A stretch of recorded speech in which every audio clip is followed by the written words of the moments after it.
Bienvenue sur la maison du Père.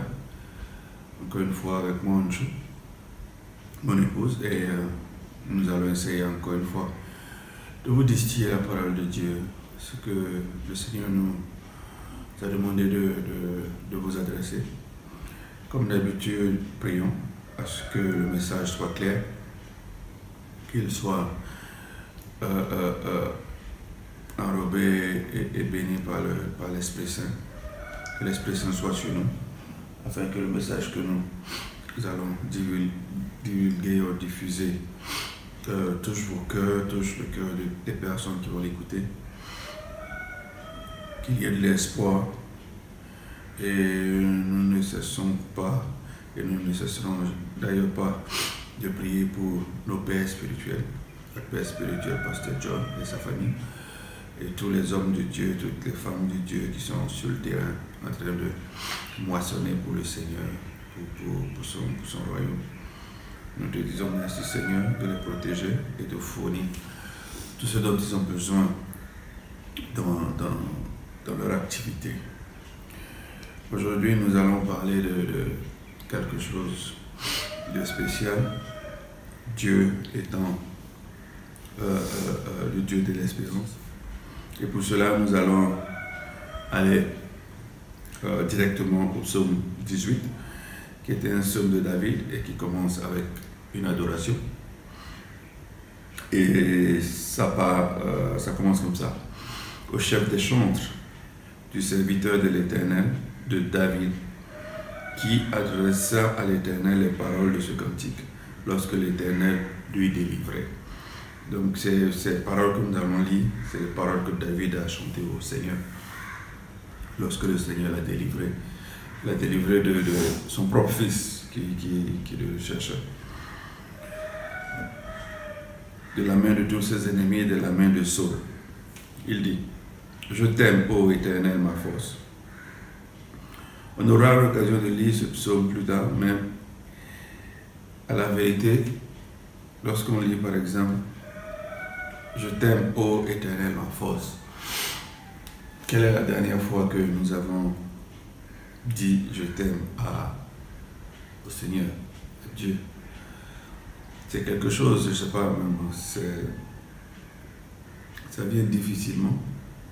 Pour quelle raison? Dieu lui-même il sait. Mais quelle est la dernière fois que nous avons dit je t'aime à l'Éternel?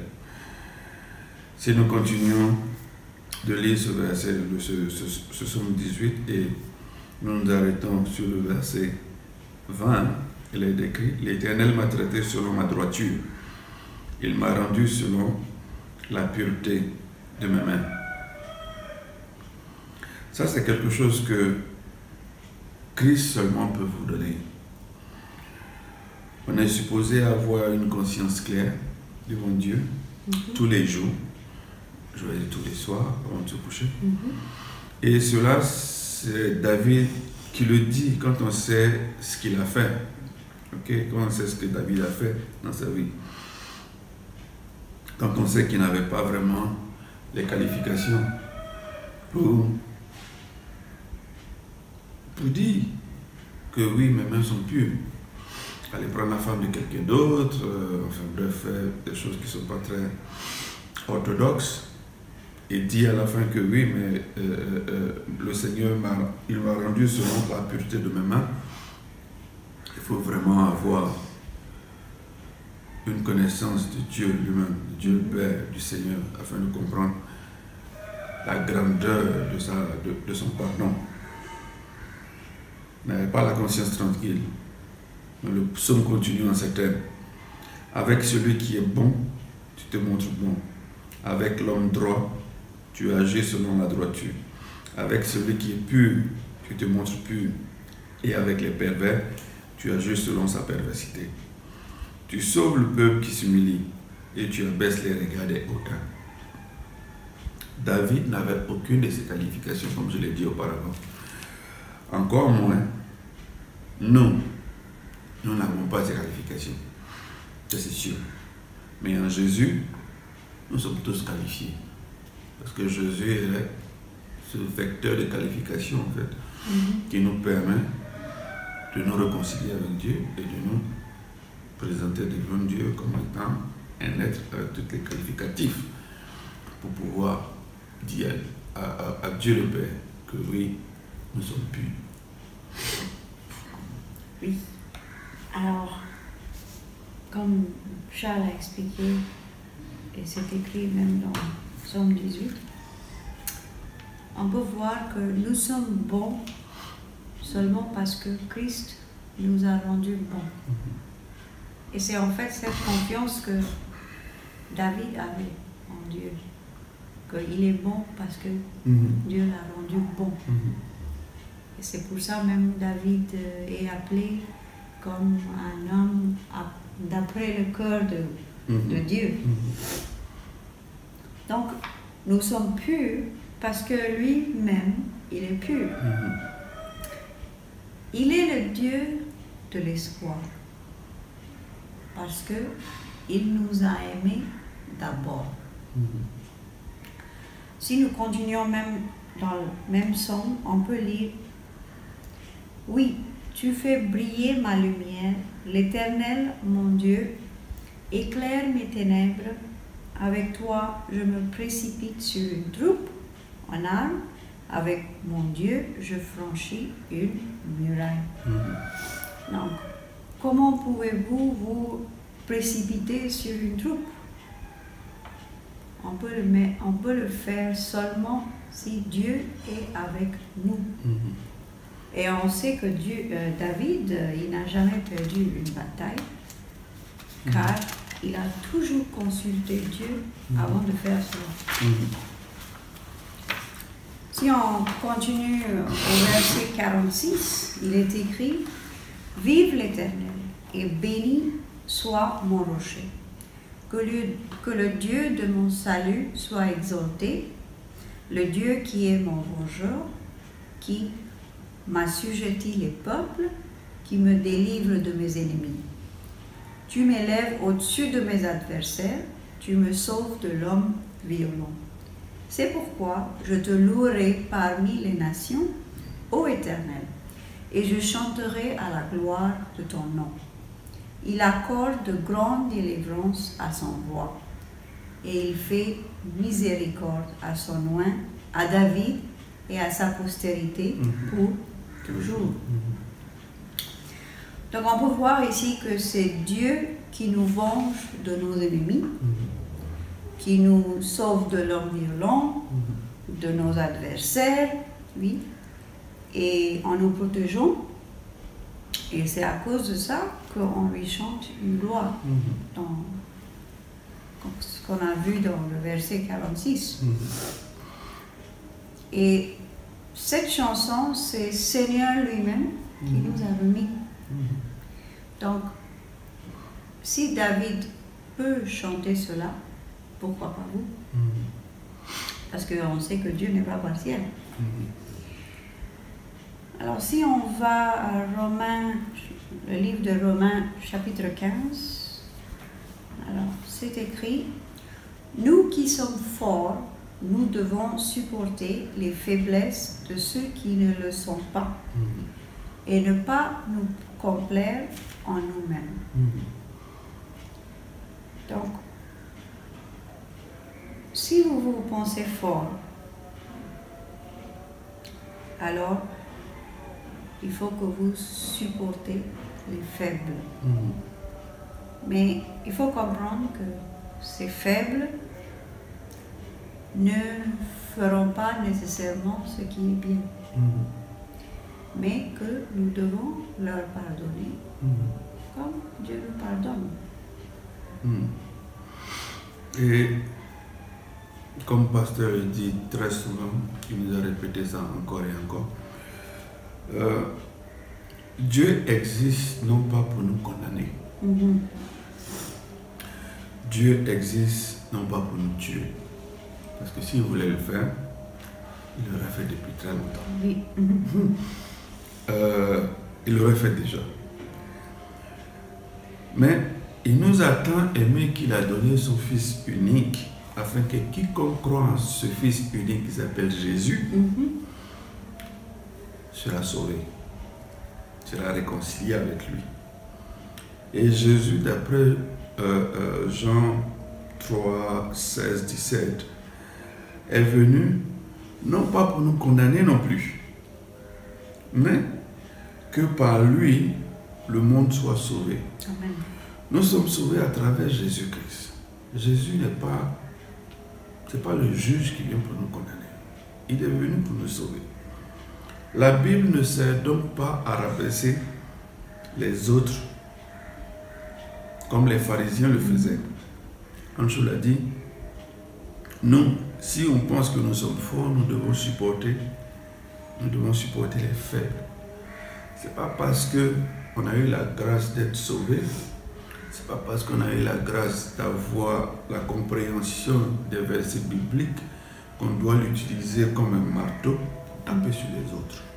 Les autres, ils ne feront peut-être pas ce que nous, on pense qu'ils doivent faire, mais c'est à nous de leur expliquer leurs erreurs, les errements dans lesquels ils sont, afin qu'ils comprennent, tout comme nous, quand nous avons compris. Nous sommes supposés ne pas s'attacher à ce monde, ok, et aider les autres, mais des fois, vous allez aider quelqu'un, la personne va prendre la main que vous avez tendue, mais des fois, elle va se complaire dans ce qu'elle est en train de faire. Donc, si vous aidez une personne, mais que cette personne a malheureusement continué à s'attacher aux choses de ce monde, laissez-la. Comme on dit chez nous, lorsque sa tête va cogner, elle va revenir. Laissez-la continuer de se plaire dans ce pour lequel la personne continue de s'y plaire. C'est Jésus qui nous donne la force de surmonter toutes les tentations. Ce n'est pas votre force intérieure, ce n'est pas votre pasteur, ce n'est pas la Bible ou je ne sais pas quoi. C'est Jésus par sa grâce qui nous permet de surmonter toutes les tentations. Nous sommes appelés donc à prier les uns pour les autres, pour les faibles. Si vous voyez votre ami qui est en train de pécher, comme je l'ai dit tout à l'heure, ça ne sert à rien de prendre la Bible pour le... Voilà, tu es en train de pécher. La Bible dit non. Rentre dans ta chambre, ferme ta porte et prie pour ton frère qui est dans le péché. Prie à ce que Dieu lui donne la même grâce que Dieu t'a donnée pour surmonter les tentations. Prie à ce que Dieu lui donne cette grâce-là, afin qu'il surmonte cela. Tu n'auras pas besoin de lui parler. Dieu va toucher son cœur.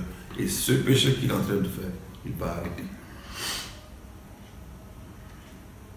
Si on continue de lire le même chapitre dans Romains que je lisais tout à l'heure, chapitre 15, et là je suis au verset 2, il est écrit que chacun de nous complaise au prochain pour que ce qui est bien en vue de l'édification. Car Christ ne s'est point complu en lui-même, mais selon qu'il est écrit, les outrages de ceux qui t'insultent sont tombés sur moi. Or, tout ce qui est écrit d'avance l'a été pour notre instruction, afin que par la patience et par la consolation que donnent les Écritures, nous possédions l'espérance. Que le Dieu de la persévérance et de la consolation vous donne d'avoir les mêmes sentiments les uns envers les autres, selon Jésus-Christ, afin que tous, d'une seule bouche, vous glorifiez le Dieu et Père de notre Seigneur Jésus-Christ. Accueillez-vous donc les uns les autres, comme Christ vous a accueillis pour la gloire de Dieu. Je vous dis en effet que Christ a été le serviteur des circoncis pour prouver la véracité de Dieu en confirmant les promesses faites au Père. Tandis que les païens glorifient Dieu à cause de sa miséricorde, selon qu'il est écrit, c'est pourquoi je le louerai parmi les nations et je chanterai à la gloire de ton nom. Il est encore dit. Quand nous lisons les versets 4 et 5, on se rend compte que seules les Écritures peuvent nous donner l'espérance. La foi arrive par la parole de Dieu, et cette parole de Dieu, là, vous devez l'écouter, nous dit la Bible. Là, seuls les Écritures nous donnent l'espérance, et que l'Esprit Saint est notre consolateur. Il est celui-là même qui nous guide vers les sentiments que Jésus-Christ veut que nous ayons. Okay? Le verset 9 n'est rien d'autre que ce que nous avons lu dans le psaume 18, le verset 9 qui nous dit « Tandis que les païens glorifient Dieu à cause de sa miséricorde, selon qu'il est écrit, c'est pourquoi je te louerai parmi les nations et je chanterai à la gloire de ton nom. » Il est encore dit. C'est le même verset que nous avons lu dans le chapitre, dans le psaume 18. Alors, il faut comprendre une chose. Seules les Écritures peuvent nous sauver. Seules les Écritures peuvent nous donner de l'espérance. Si vous traversez quelque chose, allez-y à la Bible. Vous allez avoir votre réponse. Vous allez avoir cet espoir car la foi arrive par l'écoute et l'écoute de la parole de Dieu. Amen. Et si nous continuons ce chapitre, donc verset 10, « Nations, réjouissez-vous avec son peuple, et encore, louez le Seigneur. Vous, toutes les nations, célébrez-le, vous, tous les peuples. » Ésaïe dit aussi, « Il sortira d'Isaïe un rejeton qui se lèvera pour régner sur les nations espérant en lui. Que le Dieu de l'espérance vous remplisse de toute joie et de toute paix dans la foi, pour que vous abondiez en espérance par la puissance du Saint-Esprit. » Alors on peut voir ici que Dieu est espoir. Et c'est lui qui nous remplit de joie. On ne peut pas avoir la joie du monde. C'est seulement par Jésus-Christ. Et tout le monde a besoin d'espoir. C'est Jésus qui calme la tempête. Et tout ce que vous devez faire, c'est de croire en lui.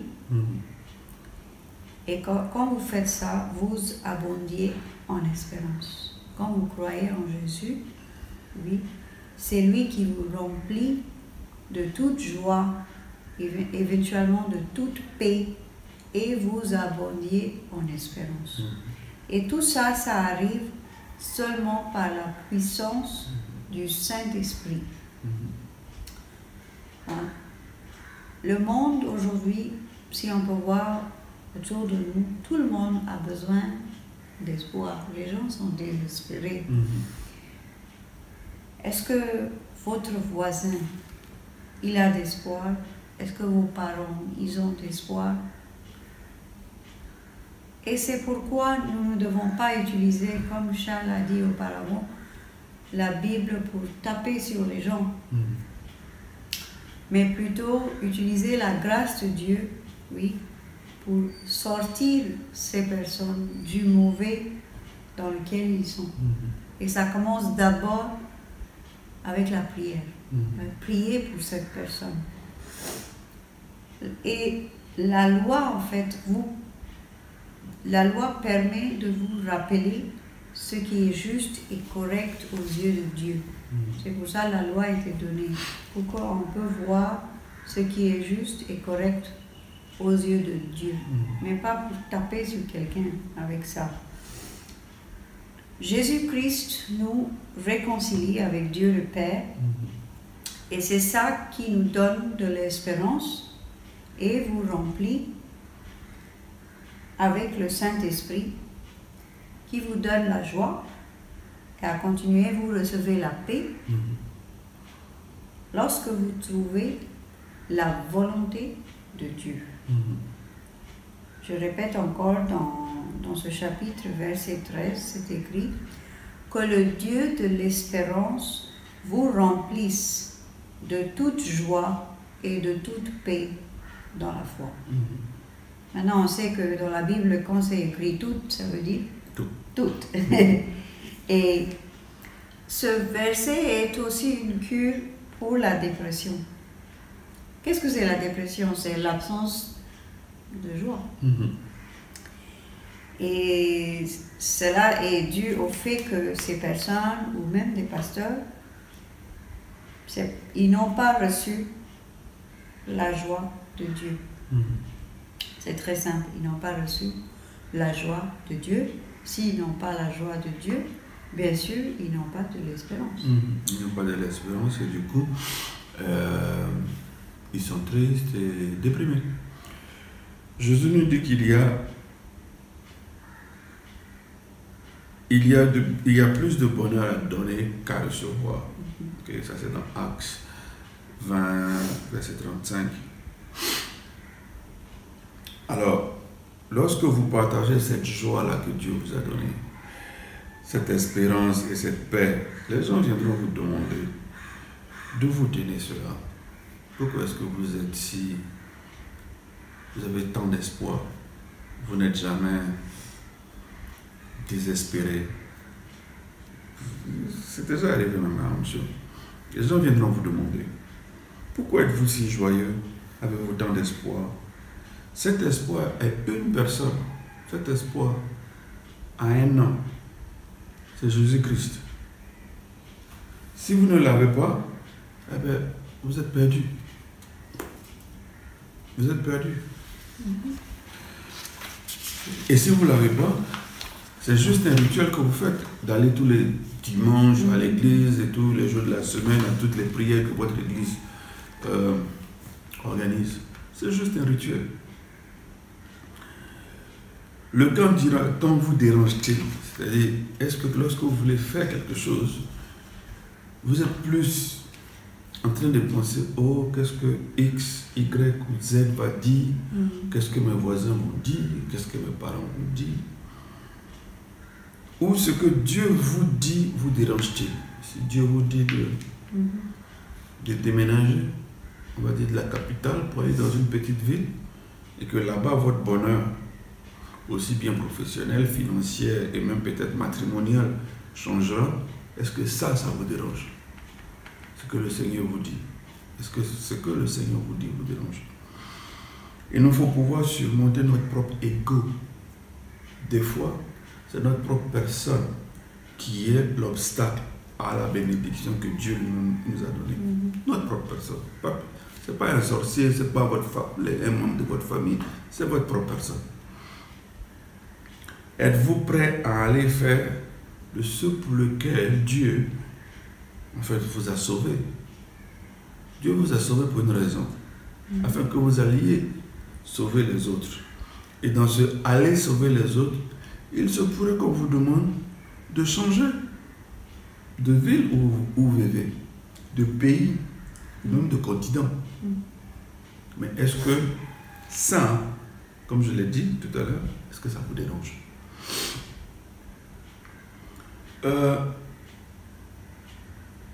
Il ne faut pas attendre d'être parfait pour le faire. Nul ne peut être parfait, seul Christ est parfait. On n'est pas parfait, I'm sure on n'est pas parfait. Mais toutes les semaines, de façon régulière et de façon fidèle, nous nous asseyons ici, essayons de reproduire ce que notre Père spirituel nous a enseigné, afin que vous en profitiez. De la même façon, Dieu voudrait que vous alliez répéter la même chose à quelqu'un d'autre. Bien évidemment, non pas parce que vous êtes parfait, mais parce que cette personne-là, peut-être, est la seule. Vous êtes la seule personne à pouvoir la toucher. Nous, on ne peut pas la toucher. Un pasteur ici en Inde ne pourra pas la toucher. Mais vous pouvez toucher la personne, vous pouvez changer la vie de cette personne. Oui, il est vrai, vous pouvez être dans une situation catastrophique. Mais je vais vous donner une bonne nouvelle. Même ceux qui ne sont pas en crise ont des situations catastrophiques. Donc, ce n'est pas nouveau, ce n'est pas un fait nouveau. Vous n'êtes pas le seul qui vivait cette situation catastrophique. Elle peut être financière, amoureuse, familiale, bref. Tout le monde passe par là. Mais il y a une grande différence entre celui qui est en Christ et celui qui est dans le monde. Est-ce que vous avez une grosse situation, de gros soucis financiers? Si vous êtes dans le monde, vous êtes enclin à aller vous suicider. Parce que vous ne voyez pas plus loin que votre nez. Si vous êtes en Christ, vous savez qu'il y a espoir. Amen. Vous savez qu'il y a espoir. La grande différence, c'est Christ qui est au milieu. Christ qui vous donne de l'espoir. Et dans l'autre cas, pas de Christ. Et donc, vous êtes enclin à la dépression, au suicide, je ne sais pas moi, à la vie familiale qui part dans tous les sens. Bref, vous êtes exposé à tout ce qui peut vous détruire. Matthieu 28, verset 19 nous dit: allez, faites de toutes les nations. Allez, faites de toutes les nations des disciples, les baptisant au nom du Père, du Fils et du Saint-Esprit. Notre succès dépendra du degré de réalisation de cette commande. Si vous recherchez le succès dans la vie, si vous êtes sauvé chrétien, votre succès dépendra de votre degré de réalisation de cela, parce que c'est une commande de notre Seigneur Jésus-Christ. Allez faire de toutes les nations des disciples, c'est-à-dire quoi? Allez leur dire comment est-ce que vous avez été sauvés et ce sauvetage-là, qu'est-ce que ça a changé dans votre vie? Allez le dire à toutes les nations. Le plus vous le faites, le plus vous aurez de succès. Car il est écrit que si vous recherchez le royaume de Dieu, premièrement, tout ce que vous souhaitez vous sera ajouté. Recherchez le succès, recherchez le royaume de Dieu d'abord. Donc, voilà un peu le message que nous avons voulu passer aujourd'hui. Dieu est un Dieu d'espoir, c'est un Dieu d'espérance. Dans ce monde qui est en proie au désespoir, où tout semble aller de pire en pire, il y a un Dieu, un Seigneur qui nous donne de l'espoir, qui nous permet de continuer, avec qui on sait qu'il n'y a pas de défaite. Hier encore, on a expérimenté cela. Le Seigneur a remporté une victoire magnifique pour nous. Ouais. Ou si on n'avait pas Christ, on aurait baissé les bras. Mais on savait que Christ avait déjà remporté la victoire. Donc on est allé la prendre de force. Que Dieu vous bénisse. À la semaine prochaine. Au revoir. We do not want to end this message of hope and love without letting you know that if you confess with your mouth the Lord Jesus and believe in your heart that God has raised him from the dead, you will be saved. Whoever calls on the name of the Lord shall be saved.